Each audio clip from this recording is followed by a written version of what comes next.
Em Brasília, há um padrão que se repete semana após semana. Escândalos surgem, dominam a pauta e muitas vezes desaparecem sem deixar rastros visíveis. Mas, desta vez, o roteiro é diferente. O caso envolvendo o Banco Master não apenas sobrevive ao noticiário diário, como cresce, se ramifica e começa a atingir um ponto até então considerado intocável: o próprio Supremo Tribunal Federal. É nesse cenário que a jornalista Andréa Sadi faz um comentário que acende o alerta máximo nos bastidores do poder. Segundo a jornalista, o escândalo do Banco Master deixou de ser apenas uma investigação de fraude bancária e passou a se tornar um problema institucional de grandes proporções. A apuração, que começou em instâncias inferiores, acabou chegando ao Supremo por decisões tomadas dentro da própria Corte. E, nos bastidores, a preocupação não é mais jurídica, é política e, sobretudo, de imagem. Bom, entre a semana sai semana em Brasília, o que a gente vê é o escândalo do Banco Master no centro da pauta. A principal preocupação dos bastidores de ministros do Supremo é o que fazer com essa crise de imagem do Supremo, com o escândalo do Banco Master, que era uma investigação de uma fraude bancária que foi parar no colo do Supremo por responsabilidade de ministros do Supremo. Na Globo News, Andréa Sadi ainda revelou que ministro do Supremo, com quem conversou, longe das declarações públicas e das defesas formais, estão concentrados em uma única obsessão: como estancar a sangria. A avaliação interna é de que a crise de imagem já está instalada e que o desgaste não para de crescer, independentemente de notas oficiais ou discursos.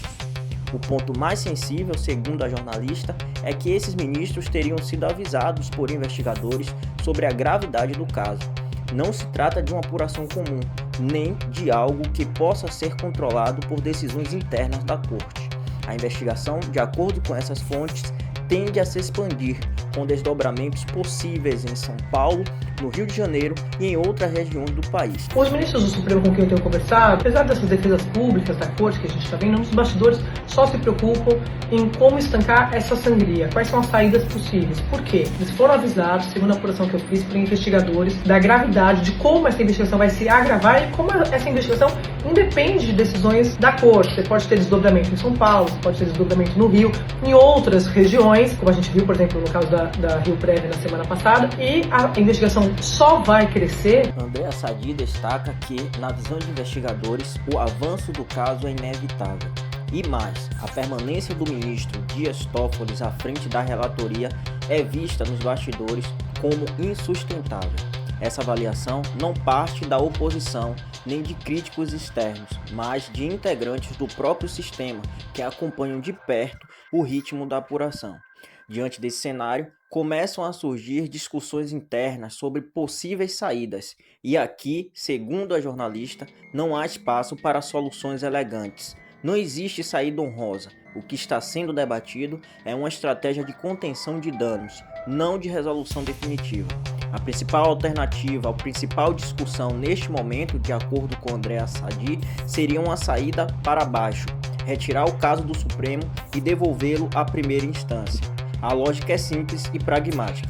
Se o caso não estiver mais no Supremo, ao menos parte da pressão política e dos desgastes institucional seria reduzida. A visão de investigadores, a situação, a permanência do ministro Dias Toffoli à frente da relatoria é insustentável. Então, ministros da Corte, nos bastidores, esses com que eu estou conversando, estão discutindo propostas, saídas. Não tem saída honrosa para esse caso, é uma saída, por exemplo, para baixo, ou seja, desce o caso para a primeira instância. Essa é a principal discussão hoje sendo feita nos bastidores. Nos bastidores, a avaliação é clara. Se mais à frente surgirem políticos com foro privilegiado, o processo pode até retornar à corte.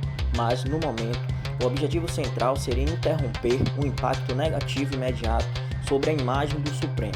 A jornalista também aponta que a outra possibilidade, a de Dias Toffoli deixar voluntariamente a relatoria, é considerada extremamente improvável. Na visão dos ministros, com quem ela conversou, haveria forte resistência interna a esse movimento, o que tornaria essa alternativa politicamente inviável dentro da Corte. Se tiver político depois, investigação avançando, devolve, mas pelo menos estancar a sangria neste momento da avaliação desses ministros. Porque a outra saída, que é Toffoli sair do caso de fato, ou seja, entregar a relatoria, eles acham muito difícil, porque o ministro teria muita resistência na visão desses integrantes da corte com quem eu tenho colhido essas apurações. Mas o ponto mais explosivo do comentário de Andréa Sadi vem a seguir. Ela afirma que a grande preocupação do Supremo neste momento não é apenas jurídica ou administrativa, é eleitoral. A crise do Banco Master teria puxado o Supremo para o centro de um debate político que, até então, estava previsto apenas para o período eleitoral. Segundo essa leitura interna, o Supremo se tornou tema de campanha antes da hora. Um debate que, na avaliação desses ministros, estava restrito à extrema-direita, passou a ganhar novas adesões. A cobrança por respostas deixou de ser marginal e passou a atingir setores mais amplos da sociedade. Andréa Sadi observa que o caso ampliou o desgaste porque agora há uma percepção pública de que o Supremo precisa se explicar, não apenas sobre decisões abstratas, mas sobre pontos concretos ligados ao escândalo do Banco Master. A Corte, que historicamente se posiciona acima da arena política, foi tragada para dentro dela. E é exatamente aí que mora o risco maior.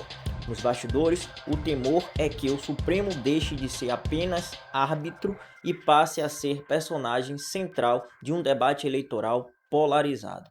Um cenário que, segundo essas fontes, não estava nos planos, mas que agora parece impossível de evitar. O escândalo do Banco Master, portanto, não é apenas mais um caso. Na leitura feita por Andréa Sadi, ele se tornou um divisor de águas. Um episódio que expôs fragilidades internas, antecipou conflitos políticos e colocou a imagem de mais alta corte do país sobre um holofote incômodo e difícil de desligar. E enquanto o público vê discursos de normalidade, nos bastidores o clima é de alerta máximo, porque, como resumem essas conversas internas, a investigação só está começando e o estrago pode estar longe do fim. A outra discussão que eu acho importante colocar aqui é que a grande preocupação no sentido de imagem do Supremo é de que a crise do Banco Master tragou o Supremo para um debate político que foi, na verdade, o debate foi antecipado na visão desses ministros, que já ia ser material de campanha, como a gente já falou aqui várias vezes que isso vai acontecer, mas o Supremo como tema de campanha foi antecipado por causa da crise do Banco Master e foi ampliado. Antes era uma pauta só da extrema-direita, que ficava falando em impeachment de ministro, e que hoje tem outras adesões, porque as pessoas estão cobrando respostas vindas do Supremo também em relação a pontos específicos desse caso do Banco Master.